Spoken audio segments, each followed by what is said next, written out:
So thank you so much everyone who's here. It's really exciting to see so many of you here. So many fantastic iwill partners, but also people from different organisations or people who know our young people.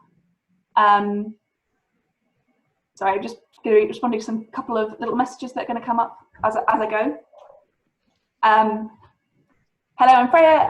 I am the Senior Communications Officer at the iwill campaign, and I work with our ambassadors every day. And one thing that me and my colleague Ellie were reflecting is that we get the opportunity to speak to our ambassadors all the time and benefit so much from their insight and their experience and hear what they're up to, and just feel so inspired by the amazing things they're doing in their communities. And we wanted to open that opportunity up to our partners and to other organisations and to other young people to hear from our ambassadors, hear how they're feeling at the moment, hear how they're feeling about helping others at the moment, hear how they're feeling about how they could be working with organisations at the moment and in the future as well. So that's why I've brought you all here today, and I'm really excited to have you all. Let me just check how many we've got in the call now. Okay, so we've got a similar kind of number of 30-ish, so that's great.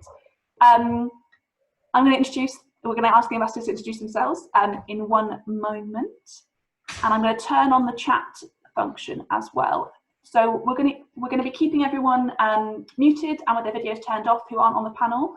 If you have any questions, feel free to put them in the chat. If you have any comments you want to make to other people who are on the call, go for it on there. And ambassadors who aren't speaking can also post on there in response. But obviously, keep it professional and positive. We'll be really hope to see in the chat at the moment. So great. I'm going to ask the ambassadors to introduce themselves. And they're going to introduce themselves and they're going to give us one snippet of a highlight from their social action, something they've really enjoyed over the last couple of months or couple of years when they've been involved. And we're going to go in age order. So I'm going to point them out in age order. And so though it might be a bit unfair to have the littlest first, we're going to go for Scarlett who's going to introduce herself. Hi, Scarlett. Hello, I'm Scarlett. I'm an iwill ambassador. I've been an iwill ambassador since 2016. I'm 14 years old and I'm from Newcastle. One of my highlights is I really love social action, especially nature. It makes me feel happy about myself and the fact that I'm keeping the world clean. I've also had a meeting with Prince Charles and lots of 50 things to do, English heritage, people like that. So that's one of my highlights. Thank you so much, Scarlett. It's fantastic to have you here. And then next up is Danielle. Hi, my name is Danielle. I'm 15 years old. I'm from Northern Ireland, and I'm a little snippet of my social action is that I really love talking about education and education in different countries and the differences. I guess the highlight was last year when I was part of the Send My Friend to School campaign, and I was able to go to the Houses of Parliament and meet different MPs and talk to them about why education is important and why we should pay attention to other countries who can't get that education. So yeah, I guess that's fantastic. Thank you so much, Danielle. And next up is Attica. Hi, I'm Attica. I'm 18 and I've been ambassador as of late last year, maybe October, November. I think one of my highlights, not as glamorous as others, but I had a meeting a couple of months back where we had the Commissioner, Children's Commissioner of Wales, and a lot of health board with the chief executive as well. And it was really cool to understand how important young people are to them, and quite humbling about their efforts to make sure that the youth are being heard. Fantastic, thanks so much, Attica, for sharing. And next up we have Dan. Good afternoon, everyone. Thank you for joining us. My name is Daniel. I was an iwill ambassador since 2016. So a bit of background, I founded the organisation Youth Politics. We get young people from low-income neighbourhoods interested in politics and democracy. So a lot of the work we've done is linking young people up with decision makers. So we've had young people advise the likes of former Prime Minister Theresa May on the withdrawal agreement. We've done a lot with mental health work as well. So just watching those young people who we help train up, link up with policymakers and decision makers is always such a highlight for us. Thank you so much, Dan. And next up we have Janelle. Hi guys, my name is Janelle. And I'm an iwill ambassador since late last year. I'm 21 and I'm from London. And my biggest social action, what a highlight for my social action is being a delegate at the United Nations last year for the UN's Commission on the Status of Women. And that was a great opportunity to not only talk about ways to advocate gender equality, but also like find out what's going around the world and like what we can kind of do on a small scale in the UK. So I thought that was fantastic. Great, thanks, Janelle. And now I'm going to ask Brad to introduce himself. Brad is not actually an iwill ambassador. He's coming in his unofficial capacity, but he's been doing some really exciting work around health at the moment, so we thought he might want to share. Welcome, Brad. Thank you for having me. Good afternoon, everyone. Yeah, I'm a bit of a cheat, actually, because I'm not an iwill ambassador, but I've been working very closely with iwill over, I'd say, probably like 2 years, 18 months, specifically including young people in health policy and healthcare. I am originally from Yorkshire, and I would say that for me, my highlight, I've been doing social action for around 4 years now, and there's too many highlights to highlight, but I'd say that it's on reflection, it's seeing the difference between myself when I started and seeing myself today, because actually when I started engaging in social action, I was actually recovering from cancer. So being able to see that myself in a hospital bed recovering from chemotherapy to now is something that I am very proud of myself for, and I'm so happy that I get to meet the likes of you and be inspired by other young people in social action every day. That's fantastic, Brad. Thank you so much for sharing. I'm so excited to have you all here. And I think as you've kind of seen covered in what everyone's been talking about, it's been environment as a really important theme, education, health, engaging with Parliament and leaders, and they're all like massive priorities of the iwill campaign. So it's amazing that those things are the things that you guys are most excited about, and also something that I think a lot of our participants are excited about and who come from organisations that are working with young people on those issues. So we're going to start getting on the questions now. So what we've done is we asked people to submit questions beforehand through the Eventbrite, and I've got them up next to me. If you do have any other questions that you'd like to post in the chat or any response to these questions, even if you're just saying, what a great question, please feel free to pop that in the chat. Though, as I said before, keep it professional, keep it positive as much as possible. And we'll get going in 1 minute. One thing just to think about is we've got quite a big panel here, lots of questions and not masses of time. So we'll probably only have 1 or 2 respondents to each question. But if any question is super exciting and everyone wants to get on it, then obviously we can make that space as well. So the first question that I've got is from one of our great colleagues at Premier League, from a lady called Jana. And Jana wanted to know, she had loads of questions, so I tried to pull them into one big question. Which is, is there anything that you've been doing in your own life to keep yourself feeling good? Anything that's been keeping you kind of feeling calm at the moment? I know that Scarlett was really keen to answer this question. So Scarlett, if you want to jump in first. Yeah. So I have a dog. I also have a big garden, so I play with him a lot. He also brought a massive stick home once, so I like whack that across the backyard, and then he goes and gets it. I also love art. Experimenting, not only one, but like watercolor, acrylic paint. It just keeps me calm. I also go for jogs every day and do workouts. It just keeps me occupied. It keeps me happy, and I'm not in the house stir crazy from being in there for like 3 weeks. So that's what I do to keep calm and positive. It keeps me happy, so it does the job. That's great, and I think being creative and being active are both really top things that anyone would say are a really good way to stay active. And also I think a lot of people might not have the confidence to get involved in creative stuff, or even the confidence to go and do sports. So it's really great that you feel really confident doing those things.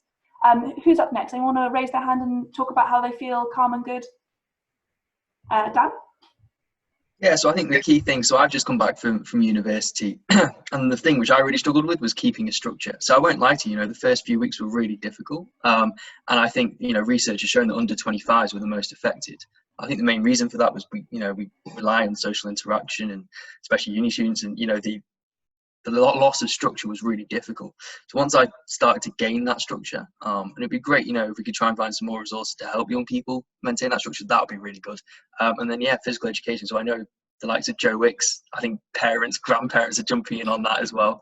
And that's been really useful. Physical activity will always help. So structure and physical activity, I think, are the 2 main things. Thanks so much, Dan. One more person maybe want to say what they've been up to? Attica? I guess I quite like doing schoolwork, so I knew that I had to bridge the gap because I'm going into university next year. I had to bridge the gap between year 13 and what my university course would be. So I just got a load of my textbooks and started just trying to summarize and make extra notes, even though I don't have exams anymore. But I just textbooks like these on hand. Just making notes. Me and my sister also vowed to each other that we're gonna work out every day. It's a work in progress, but it's okay. You know, we're fasting, so like it's kind of hard. And I showed for yesterday, but I do some coloring. It's like an adult coloring book to make me feel less childish coloring, but not that it should be childish. But yeah, it's the Shakespeare one. It's a good boy. Yeah, that's what I've been doing. Thanks so much, Attica, for sharing. That's brilliant. Okay, so the next question, and if Jane, if you have any reflections on the answer to that question, feel free to put them in the chat. I think you're on the call. Okay, so the next question is quite a big question, so it might take you a minute, so don't worry if you have to think about it another minute. It's from Catherine at the Department for Education, and she's asked, how are you feeling about the future, about your future, about your career, about your education? Are you feeling positive? Are you feeling hopeful? Are you feeling a bit nervous? Kind of how would you feel? And anyone who hasn't spoken so far, so maybe pick on Janelle. Yeah. Yeah, so for me, it's made me feel a little bit nervous because I'm in my final year of university. So this is the kind of time of year you apply for like the next steps and jobs and things like that.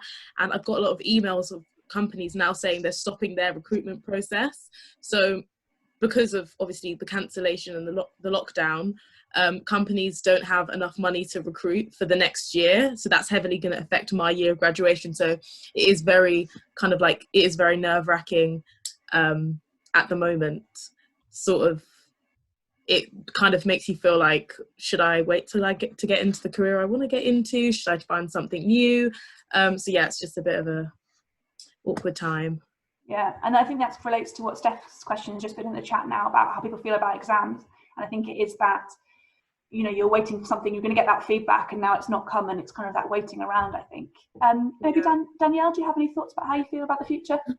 Well, I'm in like my first year of GCSEs, so my first half of my GCSE should have been done like by next month, but because all my exams are cancelled, I have to do like 100% of my GCSEs next year, which kind of like puts like a big pressure on me because some of my classes I had to like teach the topics to myself, and I kind of I really did struggle with that. So there's just a lot of stress going on, and I know that whenever I feel stressed, my friends are feeling stressed, and so are my other classmates, and we're just like stressing together, which is not really good. So we don't really know what to think, because even when we first asked our teachers about the situation, they didn't even know what to do. Like they didn't know what was going on either. So it kind of put like a burden on us, but not only us, our teachers, and like so. Yeah, it's difficult to imagine what's happening next. Dan, do you want to jump in? Yeah, well, I mean, there are two key things here which would have been really great to see, which I know is such a tough crisis, but I think the first thing was clarity.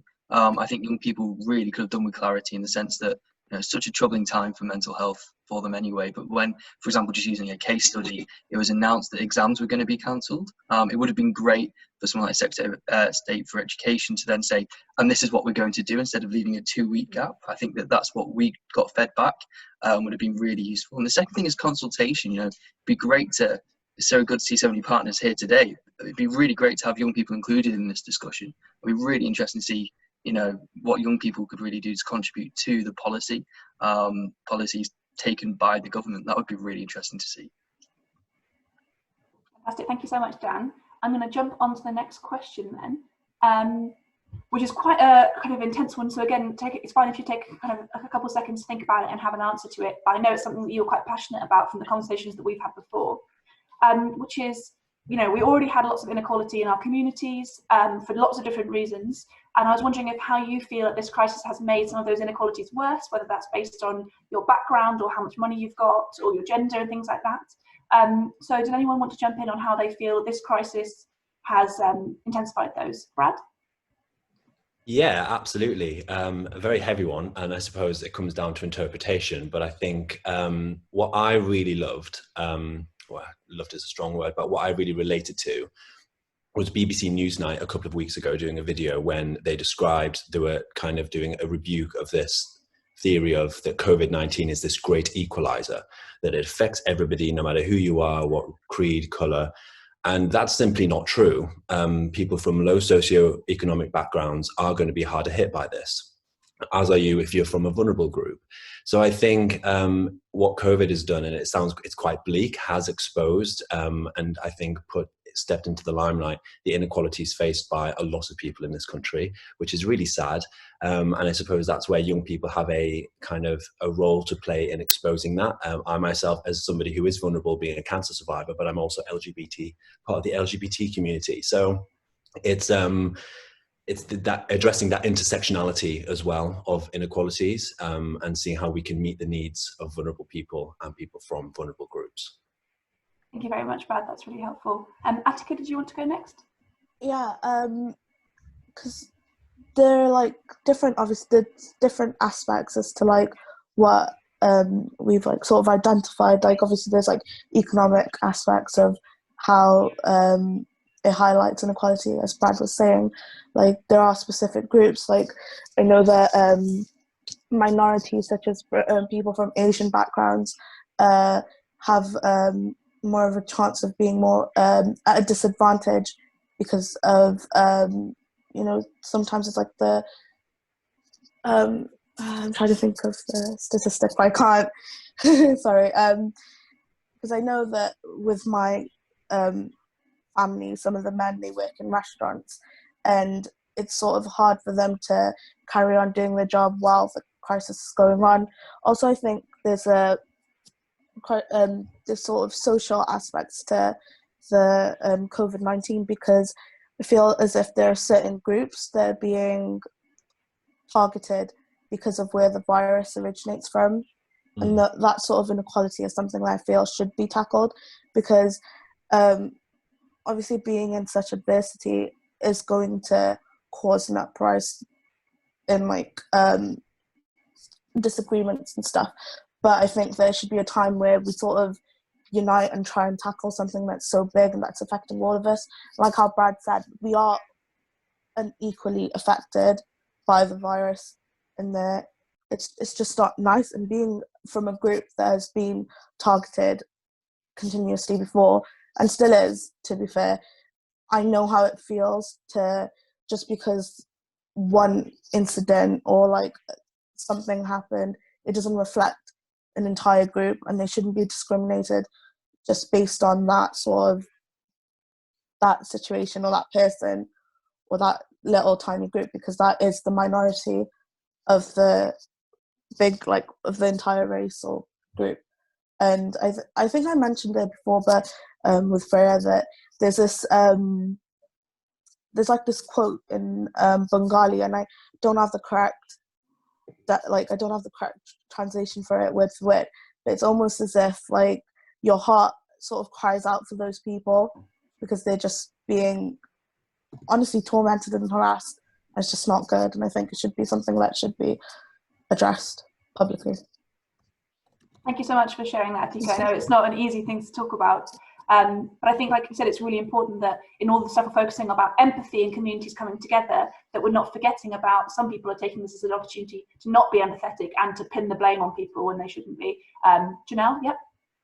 I just wanted to talk about how it all kind of been brought together. So a lot of us have not been living with our family, and they've moved back with their family, and I think it's really like we've all been able to see how like there is inequality in our sort of like in the system, that like doctors and nurses and scientists aren't being recognized for the work that they do and they have been doing, and now we're actually seeing what they're doing, how they're risking their lives for everybody, and then we're clapping for them. We're allowing them to go into supermarkets before us and things like that. So I feel like right now we're seeing, hold on, it's not just the celebrities that are doing amazing things. There are people every day on the front line in hospitals or at clinics or whatever that are helping people at this detrimental time. So I think like it's really shown that, and I feel like our generation will be really, really thankful for the NHS because of the work that they've done. Because of the work that they've done. That's a really great point, Janelle. Yeah, Brad, do you want to jump in? Jump in after that as well, because I think that's such an important point, and I think as well as expanding beyond that as well, that relating to inequalities, you have, let's say, a young LGBT man who's self-isolating with his family who are homophobic. Like, he is making a difference, like he's making a sacrifice, but it's not being acknowledged. And that is flying in the face of inequalities that COVID has exposed. That's one out of so many examples related to the LGBT community and beyond that community as well. There's so many issues that COVID is exposing for vulnerable people. And I think if we address them and begin to expose them and recognize them, that's when we can begin to move forward. Thanks so much, Brad. That was a really great question. So really fantastic answers, guys. The next question I'm going to go on to is from Cheryl at Natural England. And Cheryl says, I'd like to understand about young people's experiences getting outside and into nature. Has yours been more limited, or are you enjoying it more? What's your relationship with nature at the moment? And I think, again, that was one that Scarlett was really keen to talk about. So Scarlett, do you want to jump in first? Yeah, so I've noticed recently that when I have a tram track right outside my house, which I take my dog along, and then he like sniffs everything, like every single piece of grass he sniffs. But anyway, I hear the birds are like singing a lot more. I feel like they're a lot more easier to notice, like they're right there, and you can just hear them singing to each other. It's kind of nice to feel that the nature is being left alone during this, because like it's not their fault that this has came, and it's just nice to know that they can't have COVID or nothing affects them really. Yeah, that's a nice way of thinking about it. And are you still able to get involved in the kind of environmental stuff that you were doing before, or have you had to take a bit of a pause on that? A bit of a pause on it. I haven't been going to like school fairs because there's not school on, or I've not been doing activities with anyone. Haven't even been meeting my like other people that I know. All right. Yeah. Thanks so much, Scarlett. Anyone else want to reflect on relationship with nature, or how you feel about going outside now that you're limited amount that you can go outside? Anyone want to wave at me? Who wants to go next? Danielle?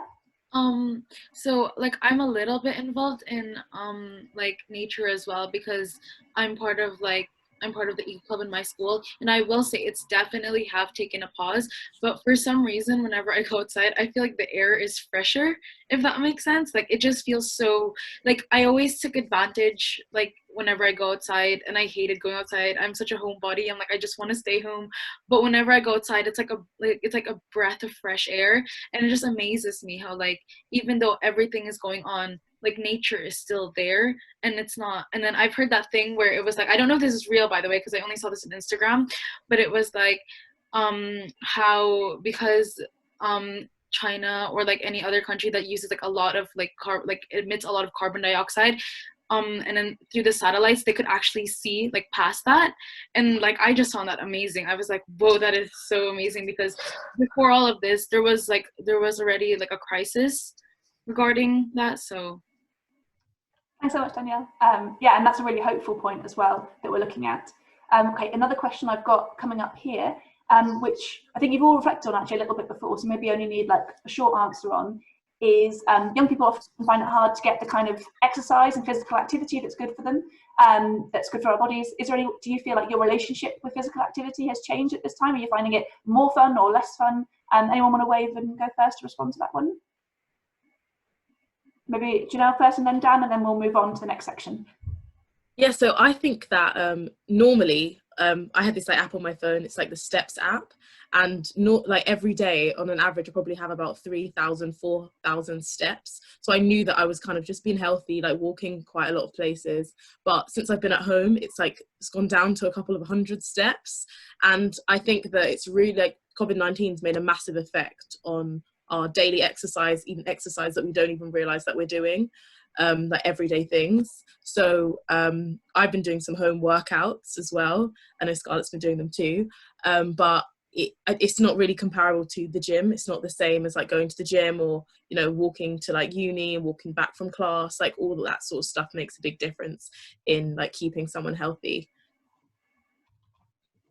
That's great, thanks so much. And Dan, do you want to jump in as well? Very, very briefly, I'll just say, so I completely agree. You know, it's been really tough in terms of, you'd walk everywhere, wouldn't you, really? And now that's declined. But what I'd say is, although that's declined, I think a lot of young people are now doing more regular runs and more regular active things which we wouldn't normally have time to fit in. You know, the education that we go through, the education the young people have now is just so 24/7 that unless it's implemented within the school day, you don't really have time for active exercise. But I'd say that active exercise, a lot, you know, that's going up, but then the amount of exercise you do just without knowing has certainly gone down. So it's quite interesting.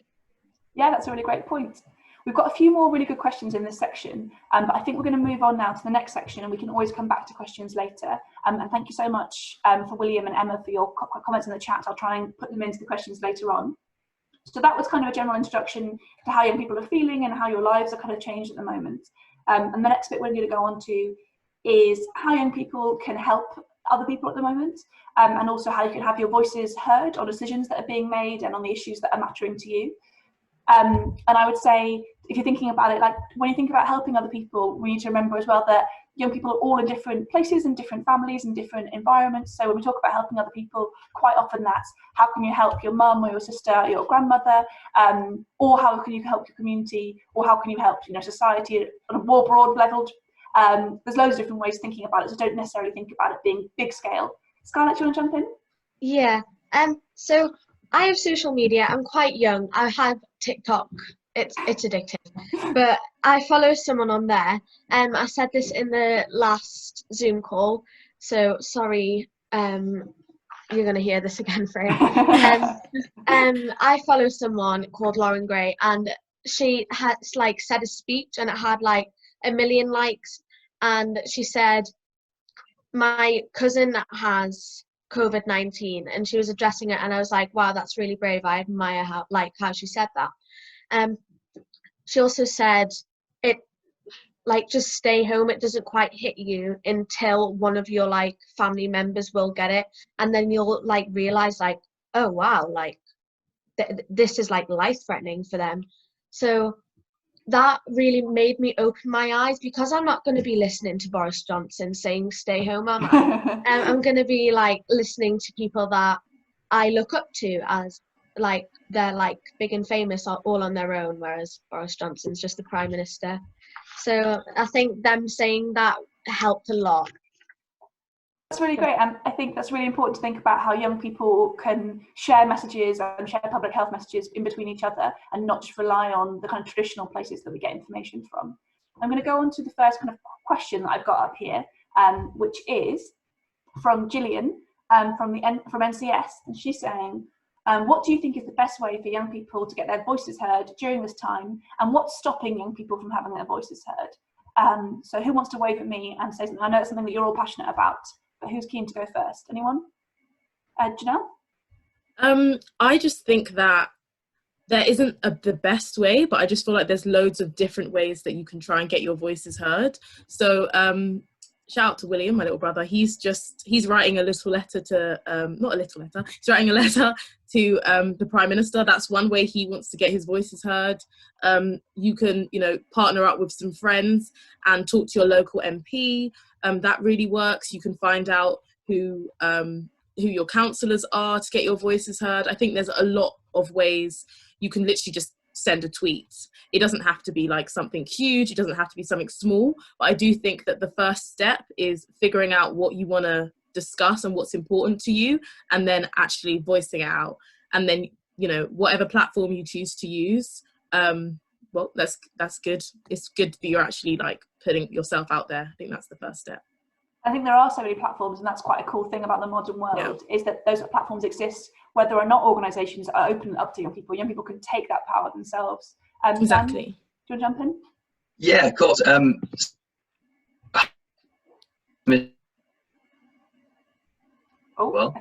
I think you might be breaking up a bit. Should we put you on pause for a minute and pass on to someone else, and then we can come back to you? Anyone else want to say anything about raising your voice? Scarlett, do you want to jump in? Yeah, sorry. the first little part to it, how can you like help everyone around you? So I've got a next door neighbor that's like elderly and she's not allowed to go out. So like maybe being kind to them and like asking if they need shopping. I really hope that continues after. This is kind of linked to the how can the world be better afterwards, but like continuing it just after COVID-19 as well as this quarantine, because this isn't an excuse not to be nice to our neighbours. We need to be nice to our neighbours all the time. So yeah. Great, Scarlett, thank you so much. Dan, do you want, if your internet's working better now, do you want to jump back in? Is that better now? I think the whole family's on the Wi-Fi here. So it would be great for young people to be incorporated more. So by that I mean it's been really sad to see under 18s being excluded from the press briefings, for example. You know, young people have questions too. If you're under 18 and you try and put a press briefing question in, it says you can't do it. I'm sorry, you're too young. Other leaders, for example, have done press conferences for young people specifically, the likes of Jacinda Ardern, and that's been really effective from what we've seen. So it'd be fantastic if that was sort of incorporated into the British style, because like Scarlett mentioned, there are a lot of young people who aren't listening to officials and instead getting information from social media. And in some ways that's great in the sense that they will get some information, but there's a great potential there for that to be the wrong information. So it would be great if there's a better outlet and a better way of young people being incorporated in asking questions to the people who actually are making the decisions. Thanks so much, Dan. So Jenny has asked in the chat that she works for a children's rights organisation, and she's wondering what the things are that you wish you were being asked about. So is there something, a part of your life that no one you think cares about yet, or no one's asked you about, but you think is really important right now? And maybe Attica, because we haven't heard from you in a little while. I think one thing is, well, not necessarily myself, but I have a younger cousin who's in year 11 and he's going on to year 12.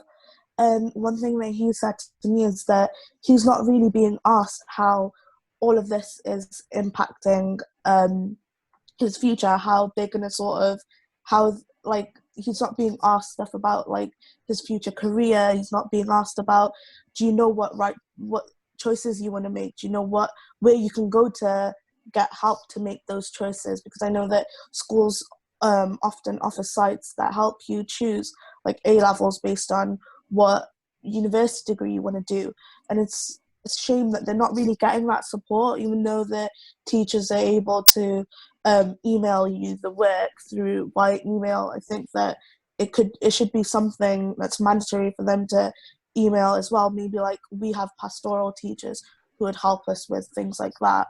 So I think maybe having something put in place that allows young people to understand, like, to make not just the right choices, but, sensible choices about their careers, maybe something like that. And I also think in terms of education, like thinking about the students and pupils who have been disadvantaged throughout the year.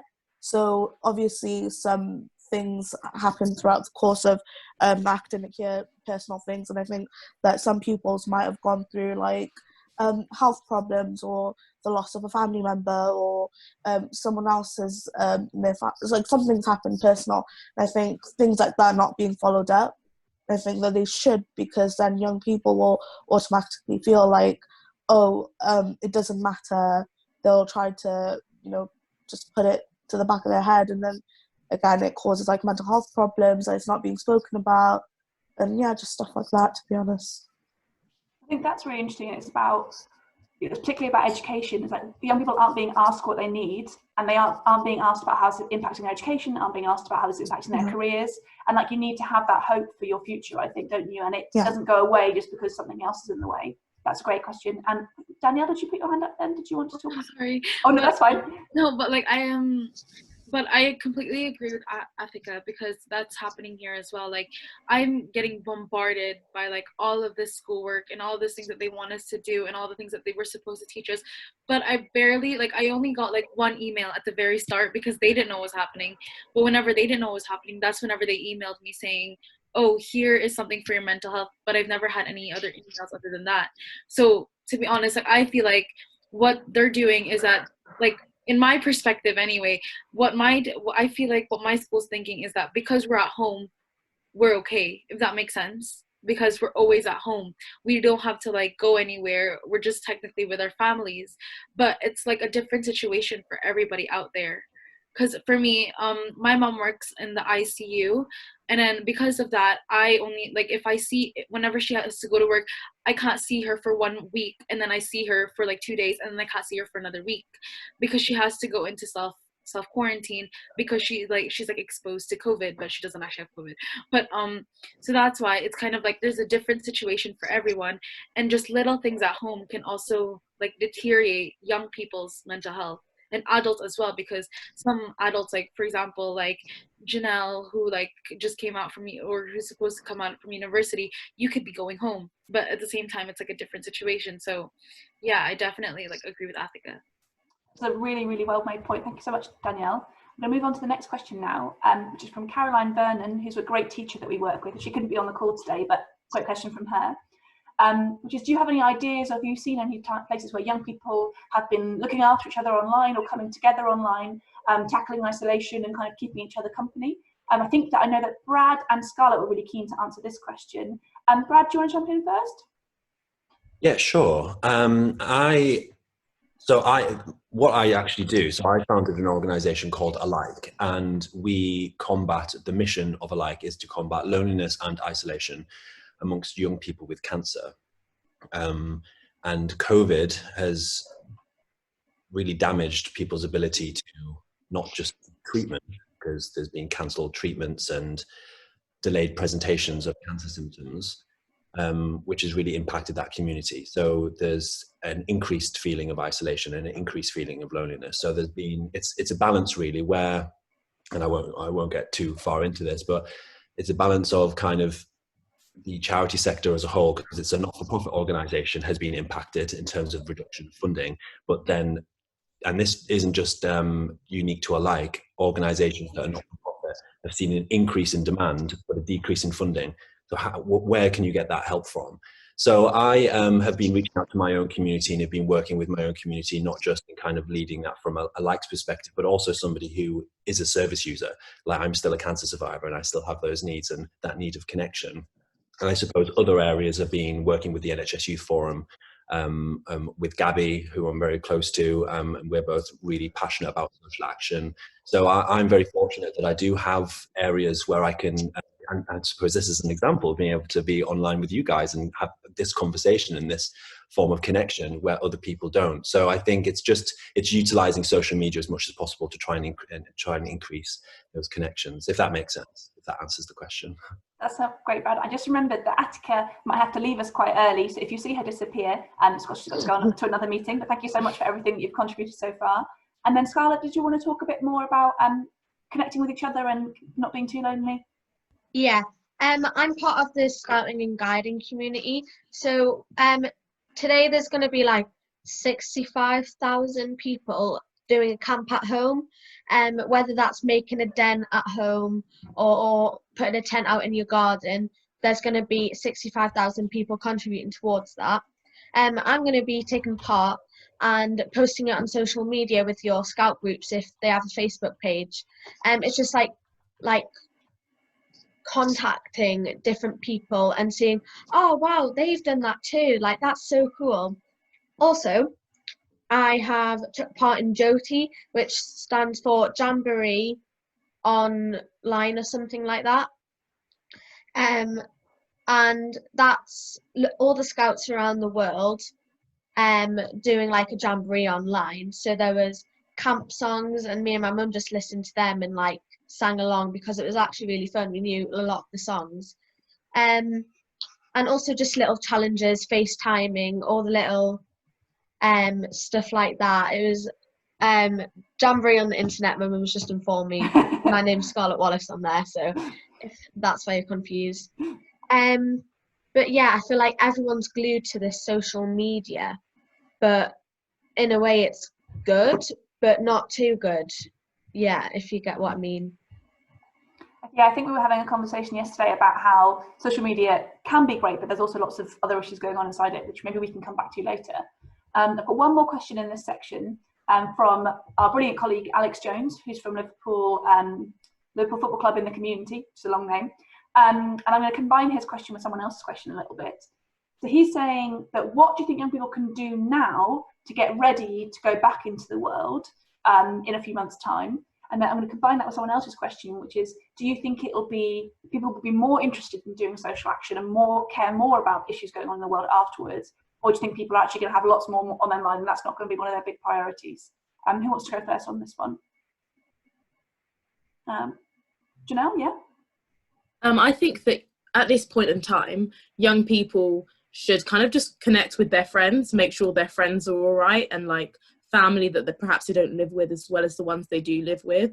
I think that that's a really good opportunity for young people to prepare for normal life where you're going to meet people regularly. Because if we isolate ourselves, we don't speak to anyone, it becomes socially like it's uncomfortable to chat to new people. So or chat to the same people that you knew before, because everyone slightly changes after a while. So it would be really good to do that. And as for the second part of the question on whether more young people would be likely to do more social action, I definitely agree. I do think that kind of like what I said before about the NHS, a lot of people are now like understanding how important sort of social action is, and like maybe even implementing social action into your occupation at one time. I think that would be really important because we can actually see the change right now. We're seeing the lives being saved, and we can all understand that even by staying at home, we're doing our bit. It is social action by staying at home and listening to make sure that, you know, less people get affected by COVID-19. That's fantastic. Thank you so much, Janelle. Do we want to have one more answer to that question about preparing for the future, preparing to go back into real life? Dan? Well, I mean, I would jump onto what Janelle said and also say, you know, in crises like this, you do see the best of humanity, and I do think that young people have gone. You know, I think we really had young people wanting to step up. We were bombarded with emails of young people saying, "How can we get involved?" And the best response we could give them was work within your community. So I really hope that the community work that young people are doing are really going to, you know, stay on for the future. Hopefully, it will, highlight issues such as loneliness with the elderly community and really unite generations. That's the biggest hope. What can they do to prepare? I think it's hard because we don't have clarity about when we're going back. No one can know, you know, really when we're going back.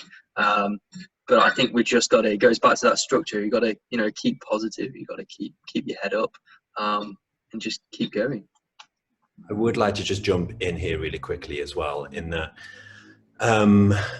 I've had to self-isolate twice before. One was for a month and one was for 3 months. And once it was in a hospital that I was in for two and a half months. And the struggle there was that social media is, and it was mentioned before, is both a blessing and a curse. That it can really help you connect, but it can show you what you're missing. And for me, what I really struggled with was seeing everyone around me living their best lives and living their lives as they wanted to, completely blissfully unaware, whilst I'm in a hospital bed, really struggling with being on my own. So for me, this whole situation is it's very positive because there's that community aspect. People are doing it with me rather than I'm on my own and doing it lonely. And I think in that, there's something very special, that there is no magic formula. And I think everyone is an individual and everyone will get through this in a way that suits them. Where I'm really keen on encouraging youth social action and encouraging people to get involved, because it's so special for not only the community, but also yourself, that there should not be any pressure of how you choose to deal with this and how you choose to get through it, because it will come to an end at some point. But I think it's just making sure that you go at your own pace, and you will find a way to figure it out, if that makes sense, because it's happened before. People are isolating all the time in regular life. So for like the cancer community, this isn't something that's really a surprise. So I think I think take it at your own pace and kind of do what you can to safeguard your mental health and your own well-being first, and then think of others. Thank you so much, Brad. That was fantastic. Thank you so much, everyone, for all your brilliant responses. The next section we're going to move on to is how organisations can be supporting young people and engaging with young people right now to make sure they've got everything they need. We've got loads of questions here, so sadly we won't be able to get through them all, but we'll try and get through a few. So maybe we'll have slightly fewer people answer less questions, so we can get through a few more. And the first thing I know that Scarlett was really keen to answer is, what do you think schools could be doing right now to support with young people and engaging with young people, make them feel better, but also maybe giving them things to do? Scarlett, do you want to jump in? Yeah, so I'm in year 9, so I'm at that year where it's like I'm not year 7 or 8, so they're not in the GCSE part bit. Not yet anyway. And I feel unconnected to school.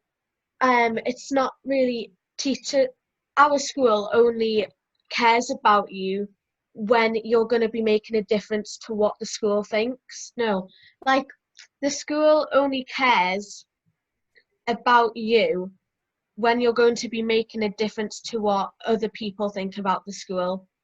Does that make sense?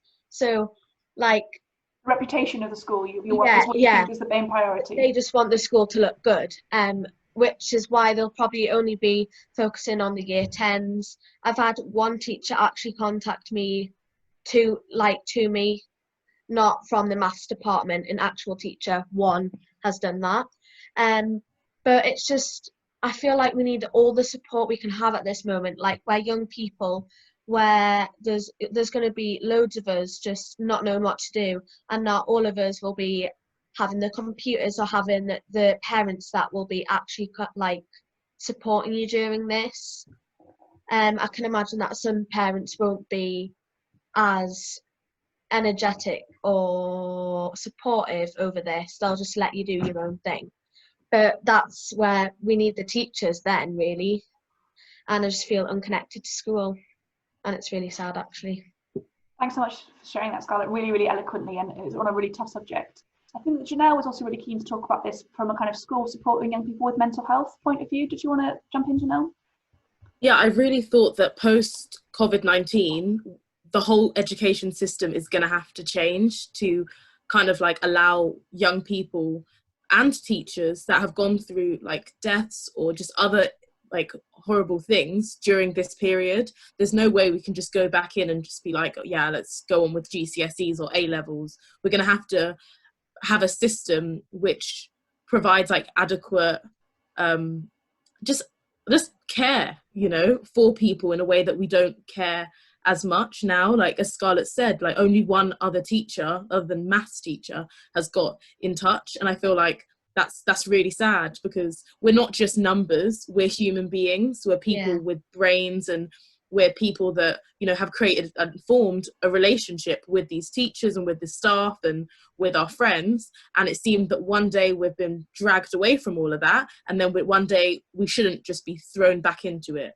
We should be eased into it and been able to, you know, communicate how we feel a lot more and a lot better, so that we can learn at a better pace. So I definitely think that like the education system needs to make sure it's adequate when it starts to open up again. Thank you so much, Janelle. I think you guys speak with such passion, and I think it's amazing. I think often adults think they're the professionals in the education system, when I think that young people are the professionals. They're in the education system and they know so much more about it. There's one question we hear from Vivian, who's actually on the line. So Vivian's from Paul Hamlin, which is a funder. They give money to young people to do social action projects. And her question is, if you were a funder investing in young people, what would your one priority be right now? And how would you go about doing that? So quite a big question. So again, if you want to need a couple of seconds to think about it, don't worry. Janelle? I was just going to say, one idea could be kind of investing in young people in the terms of if they had a skill that they wanted to be able to carry on. Like, for example, this is so random, but Tinder have sponsored one of my friends to learn how to DJ, because it's something she's always wanted to do, and like DJing is kind of expensive. You have to buy the decks and things like that, but we've got so much time.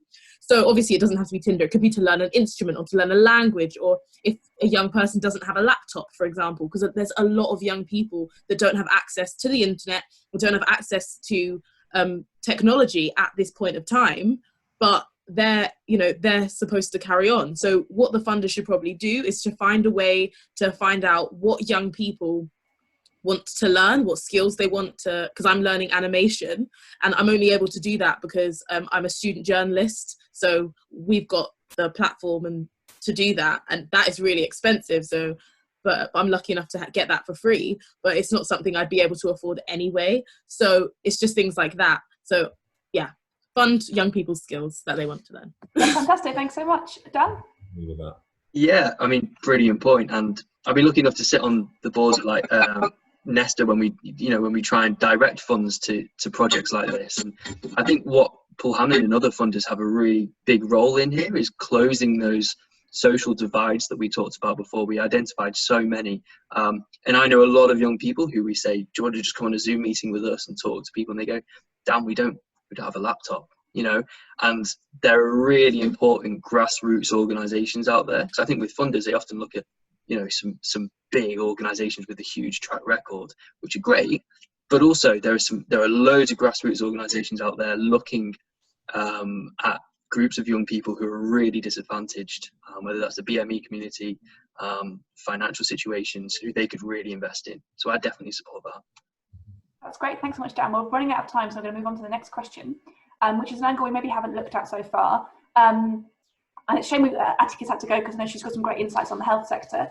This is a question from Ali at RCPH, which I should remember what that means, but I can't right now. And she's saying, thinking about health services or health advice or support, do you think anything's changed about what kind of support and health advice young people are getting, and what kind of things we could see in the future that are better way to engage young people talking about their health or giving them the healthcare that they need? I know it's something that Brad's really passionate about, but if anyone else wants to jump in first from a different angle, feel free. If not, I'll pass on to Brad. Do you want to jump in maybe? Yeah, sure. So is that RCPCH? Yes. The Royal College of Paediatrics and Child Health. Thank you very much. Sorry, what was the question again? Because you cut out a little. Sorry, the question was health services and health advice that young people are getting right now. Do you think that's changed due to COVID, and how much in the future could we build health services that work better with young people? Absolutely changed. Again, sorry to always go back to cancer, but I mean from not just a cancer point of view and non-communicable diseases, but also mental health.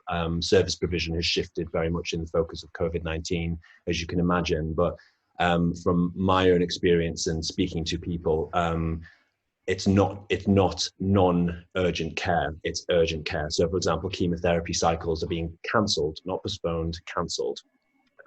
Delaying of presentations when it comes to symptoms, which I've said before.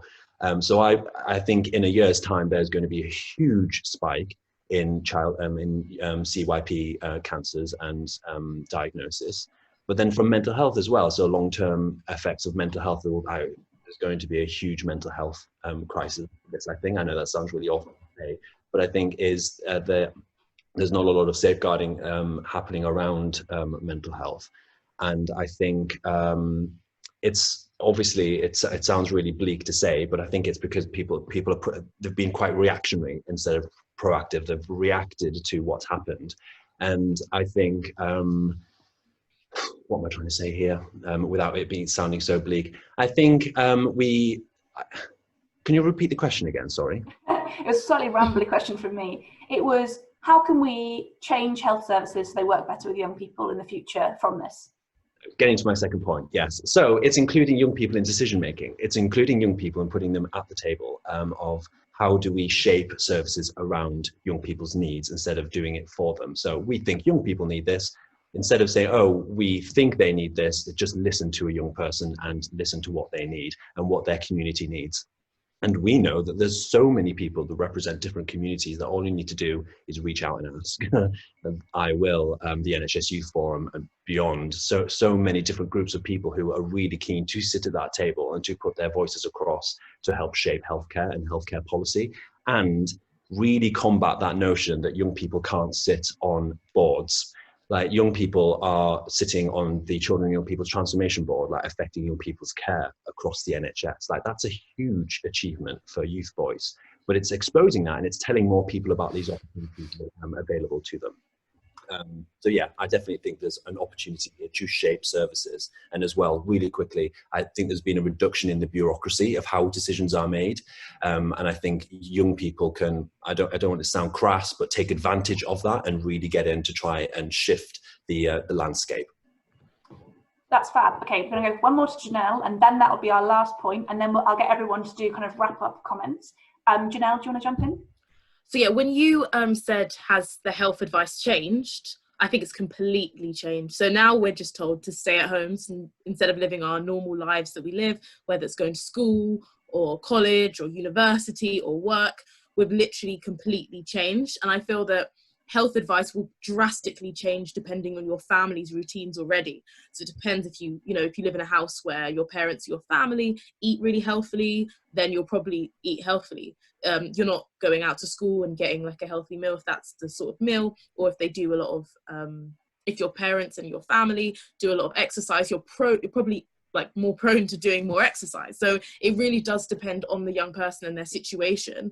And I do think that in terms of like checkups, if I remember like just getting a checkup from the GP, like what Brad was saying, I don't think people feel like they are a priority at that time if they have an issue like that, which will be problematic later on. And to answer the second question about what we can do in the future for young people, was it what we can do in the future? Yeah. Yeah, what we can do in the future to improve health for young people. I really feel like if like what Brad said, young people work with decision makers on like a round table, things like that, and we create media. I feel like the power of media should not be underestimated, and if there was some campaigns on young people and how they should stay healthy, it would stay in their mind a lot, since we consume a lot of what is online and videos and photos and things like that. So I think a media campaign that would target us based on information that we've given to healthcare professionals would be fantastic. That's fantastic. Thank you so much, Janelle. Right, so we're just past 12:30 now, but I still think there's some time for some final roundup points. So if anyone wants to put anything in the chat, thanking the panel for their time or any of your thoughts, that would be lovely, and I'll save those and keep those as a note for later.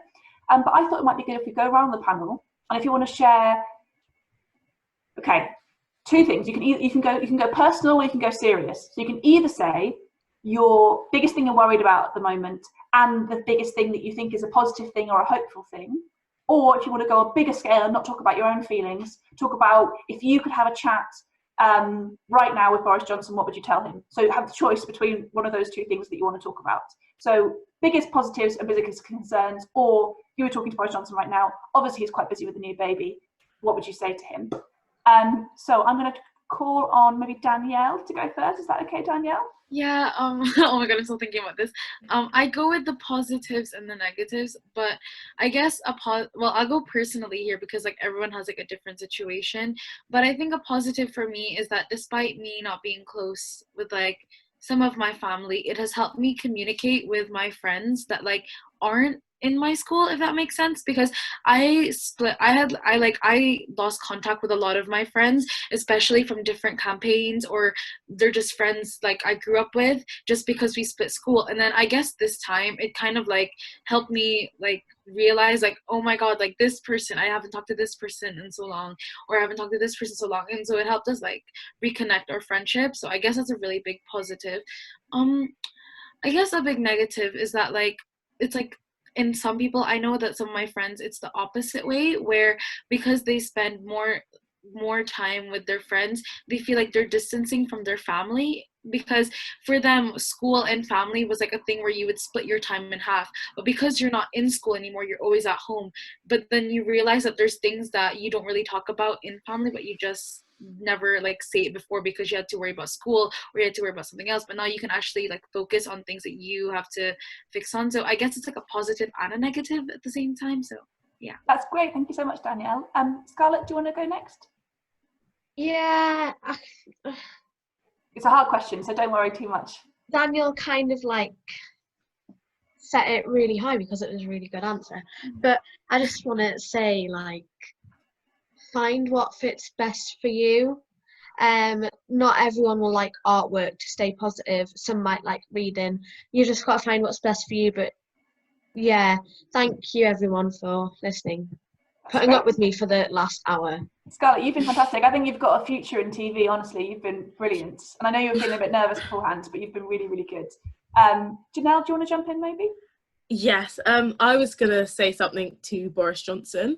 Yeah. And firstly, what I'd say to him is value young people, and listening is important. Now, listening matters most. We need to use the ability to listen so that we don't get caught up in ourselves. Obviously, if you're surrounded by people that have the same lifestyles as you and you listen to what they think, that's good as well, but you're probably going to get something that you thought of, you probably think of too. So listen to people have different values to you. And, you know, I'd also recommend literally everyone and young people to listen to their life around them, their bodies, their inner voice, their intuition, because like believe in yourself and listen. That's basically what I'd say to Boris Johnson. And yeah, you all. Fantastic. That's so upbeat and powerful. Thank you so much. Brad, do you want to go next? Yeah, echoing those sentiments completely. I would say directly that young people are part of the solution, not the problem. Combating this negative media narrative of young people are flouting the guidance, young people are being a nuisance, because this call is an example that they are absolutely not. Young people are the stakeholders in the future, and all of that young people are the future, young people matter, and bring us into the dialogue, bring us into the conversation, plain and simple. Amazing. Thank you so much, Brad. And Dan, I'm going to finish with you. Of course, and I think everyone said everything, you know, that needs noting. You tempted me by the Boris Johnson question, but I don't think we've got enough time. So what I'll say is, I think from a government perspective, from an education perspective, also from a funding perspective, everything we've noted here is that get young people involved, consult them. You know, there's no one better to. I think the popularity of this call shows this. There's no other group better to talk about and find the solutions of how to help young people in this crisis than young people themselves. So please do consult us and let us know. Fantastic. Thank you so much, guys. I'm going to do a big clap and a big wave. Thank you so much for everyone for joining us. You've been absolutely brilliant. Thank you so much for everyone who sent in questions beforehand and everyone who has been chatting in the thing. If everyone wants to turn off their video cameras, we could do a bit of a goodbye wave, potentially, which could be a nice thing to do if everyone wants to wave. And then if everyone wants to jump off, I might just stay online with the panel and we can have a bit of a debrief and a chat about how we think this meeting went. But if everyone wants to have a big wave and just say hello to each other so we can see the faces of everyone who was online this time, that'd be lovely. Oh, and there's one message that's been sent privately that's been sent to me and not to the whole team. There's Zinera saying, well done everyone, you've been great. So thank you very much, Zinera. Hello everyone, we've got some few people who've not popping up yet. Hello from all of our lovely partners, people across the country. Someone looks like they're on a bridge. Okay, that's a fake background. All right. Well, it's been so great to have you online. Thank you so much. If everyone wants to jump off now and leave the meeting, I'm going to stay online with the panel and just check that everything went well. But thank you so much for joining us. I think this has been really fascinating and lovely.